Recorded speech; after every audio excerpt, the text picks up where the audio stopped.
प्रिय साथियों, मातृभाषा के लिए एक पहल कार्यक्रम के अंतर्गत मैं आज आपके साथ फिर से शुद्धाशुद्ध शब्दों पर चर्चा करने वाला हूं। साथियों, हिंदी भाषा में शब्द अशुद्धि का एक बड़ा कारण मूल शब्द की वर्तनी एवं उसके साथ हुई संधि, समास, उपसर्ग, प्रत्यय की जानकारी का अभाव है। अर्थात इन सभी की जानकारी हमें नहीं होती, जिसके कारण इन शब्दों की वार्तनिक अशुद्धि हम कर बैठते हैं। जैसे अगर हम बात करें साथियों, एक शब्द है अभी और एक है अर्थी। अभी और अर्थी के मध्य जब हम संधि करेंगे तो संधि प्रक्रिया के कारण इस शब्द का निर्माण अभ्यर्थी होना चाहिए, लेकिन हम संधि प्रक्रिया का ज्ञान न रखने के कारण इस शब्द को अभ्यर्थी लिखते हैं, बोलते हैं, जो कि व्याकरण सम्मत नहीं है। शुद्ध शब्द अभ्यर्थी ही होता है। इसी आधार पर ये जितने भी शब्द साथियों इस साइड में लिखे हुए हैं, इस कॉलम में लिखे हुए हैं, ये सभी शब्द अशुद्ध शब्द हैं। ये जितने भी शब्द हैं अशुद्ध शब्द हैं और इनकी अशुद्धियों का जो कारण है वह है संधि प्रक्रिया का ज्ञान न होना।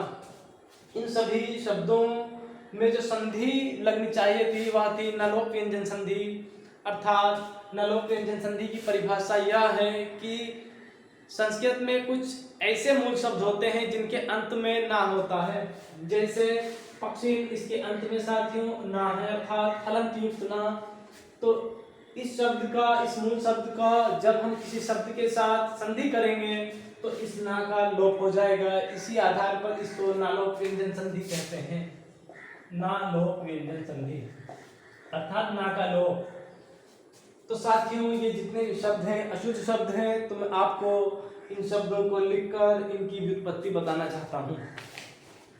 उससे पहले कि हम अपना व्याख्यान शुरू करें, मैं आपके सामने दो वाक्य लिखता हूँ।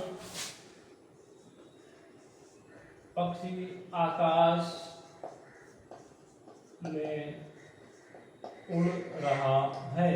और एक वाक्य साथियों पक्षी राज है। गरुड़ पक्षी राज है।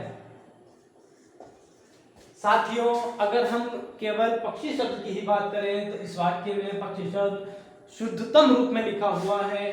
इस शब्द को हम इस प्रकार कभी भी ना लिखें, यह अशुद्ध शब्द होता है। ऐसे ही यहाँ पर जो पक्षी राज लिखा हुआ है यह साथियों शुद्ध शब्द है।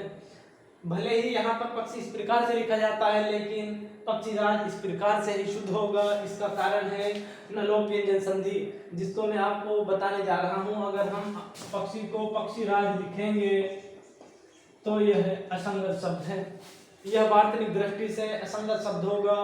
तो चलिए बढ़ते हैं अपने व्याख्यान की ओर और नजर डालते हैं इन शब्दों की व्युत्पत्ति पर। साथियों, संस्कृत भाषा में जो मूल शब्द होता है वह होता है पक्षिण। इस पक्षिण शब्द के साथ जैसे ही हम राज शब्द को जोड़ेंगे, अर्थात इन दोनों शब्दों में जब हम संधि करेंगे, इन दोनों शब्दों के मध्य जैसे ही संधि होगी तो इस ना का लोप हो जाएगा और शब्द का निर्माण होगा पक्षी राज। शुद्ध शब्द पक्षी राज ही होता है। इसी आधार पर साथियों मूल शब्द होता है योगिन। योगिन में जैसे ही हम राज जोड़ेंगे इस ना का लोप हो जाएगा और शब्द का निर्माण होगा योगी राज। लेकिन साथियों एक और शब्द को मैं आपके सामने रखना चाहता हूं, वह शब्द है योगीश्वर। योगीश्वर इसी प्रकार शुद्ध होगा। आपको कदाचित आश्चर्यचकित नहीं होना कि योगीराज तो ऐसे शुद्ध है तो फिर योगीश्वर ऐसे कैसे। साथियों, निर्माण उसी प्रक्रिया से होगा, संधि प्रक्रिया से। तो मूल शब्द होता है हमारा योगिन। योगिन शब्द में हम ईश्वर शब्द को जैसे जोड़ेंगे ईश्वर,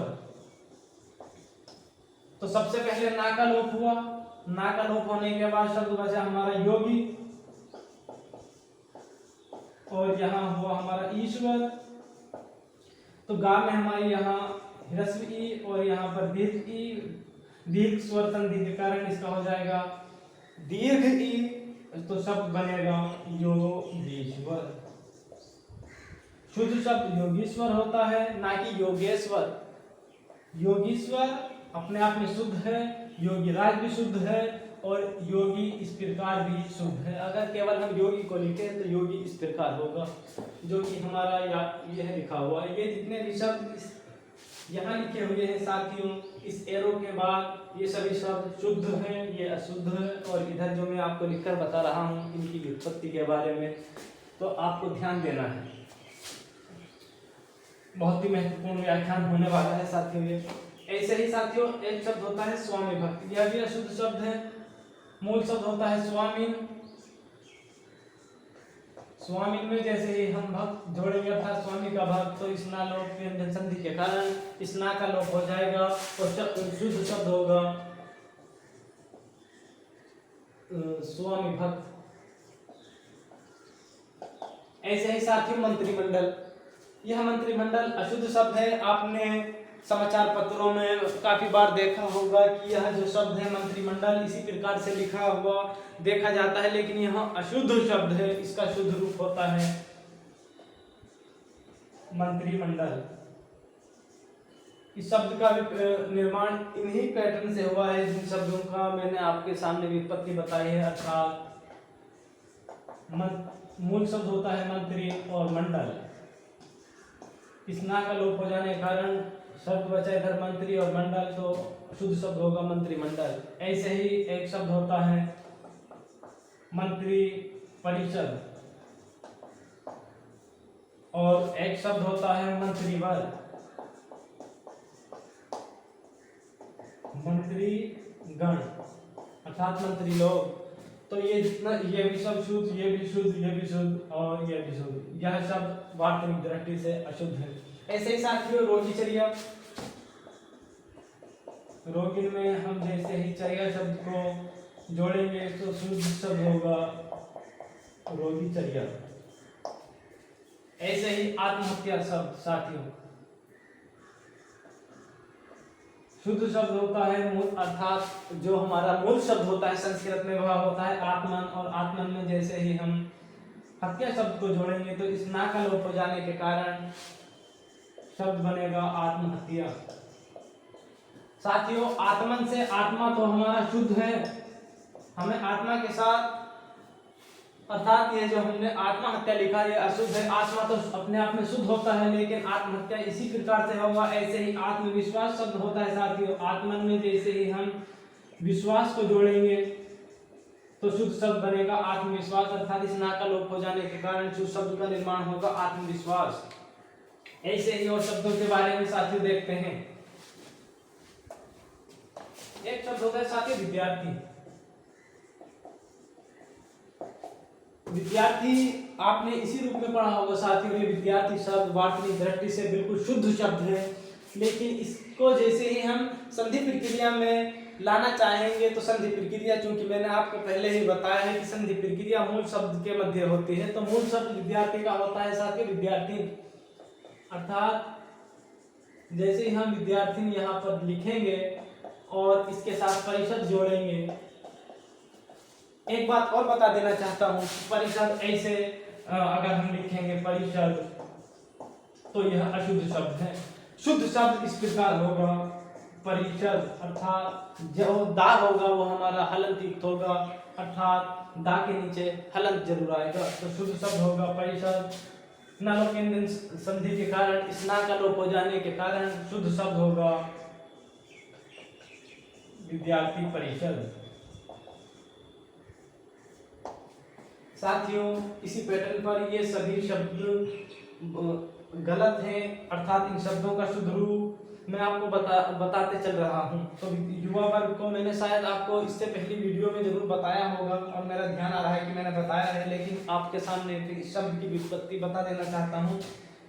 जो हमारा युवा है, युवा का जो मूल शब्द होता है वो होता है युवन, अर्थात युवन में जैसे ही हम वर्ग जोड़ेंगे ना का लोप हो जाने के कारण शुद्ध शब्द बनेगा युवर्ग। अर्थात युवाओं का वर्ग। इसी पैटर्न पर एक शब्द होता है युवराज, ऐसे ही होता है युवानी, लेकिन एक शब्द होता है युवावस्था। अब आप सोच रहे होंगे कि भाई यहाँ पर वाह में आ की वर्तनी क्यों जुड़ी हुई है। तो साथियों इसका एक वही कारण है जो मैंने योगीश्वर शब्द में बताया था। जैसे मूल शब्द होता है हमारा युवन, और युवन में जैसे ही हम अवस्था शब्द को जोड़ेंगे तो साथियों सबसे पहले स्ना का लोप होगा, इधर बचा हमारा यु प्लस अवस्था। इस वा में हमारा आ स्वर जुड़ा हुआ है तो आ और आ मिलकर हमारा दीर्घ संधि के कारण दीर्घ आ बन जाएगा और शुद्ध शब्द होगा युवावस्था। आप भली भांति इस शब्द से परिचित हो गए होंगे, शुद्ध शब्द युवावस्था ही होता है। युवावस्था शब्द असंगत है। ऐसे ही सन्यासी शब्द साथियों इस प्रकार होता है, सन्यासी को इस प्रकार ना लिखा जाए। वस्तुतः सन्यासी को लोग इस प्रकार लिखते हैं, जो कि मानक हिंदी निदेशालय भारत सरकार ने जिसको अशुद्ध बताया है, और हमारी जो प्राचीन संस्कृत ग्रंथ लिखे हुए हैं उन सभी में भी यह सन्यासी का कहीं प्रयोग नहीं पाया गया। शुद्ध शब्द सन्यासी इस प्रकार होगा। तो सन्यासी का जो हमारा मूल शब्द है वह इस प्रकार होगा, और सन्यासी में जैसे ही हम वृंद जोड़ेंगे, वृंद का अर्थ होता है साथ ही गुरु अथवा, तो सन्यासी वृंद इस प्रकार अशुद्ध होगा, शुद्ध शब्द होगा सन्यासी वृंद। ऐसे ही साथियों गुणीजन नहीं होता। गुणी का जो हमारा मूल शब्द है वह गुणी स्ना का लोप हो जाने के कारण जैसे हम इसमें जन जोड़ेंगे तो शुद्ध शब्द बनेगा हमारा गुणीजन।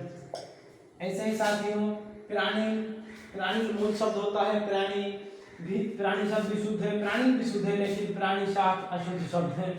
प्राणी, प्राणी में जैसे ही हम साथियों शास्त्र शब्द को जोड़ेंगे, अर्थात प्राणियों से संबंधित है जो शास्त्र, तो इसमें ना का लोप हो जाएगा, शुद्ध शब्द बनेगा हमारा प्राणी शास्त्र। इसी पैटर्न, इसी शब्द से हमारा एक शब्द का निर्माण और होता है साथियों प्राणी विज्ञान, अर्थात प्राणियों का विज्ञान। जिस विज्ञान में प्राणियों पर अध्ययन किया जाता है उसको बोलते हैं प्राणी विज्ञान। तो वो होता है इस प्रकार प्राणी विज्ञान, प्राणी विज्ञान। यह शब्द वार्तिक दृष्टि से शुद्ध है। प्राणी को जब किसी शब्द के साथ जोड़ा जाता है तो उसमें ना पर ह्रस्व इकार हो जाता है। तो साथियों मैं आशा करता हूँ कि जो इन शब्दों की उत्पत्ति के बारे में मैंने आपको बताया है आप जरूर इससे लाभान्वित हुए होंगे। बहुत बहुत धन्यवाद। मिलते हैं अगले वीडियो में।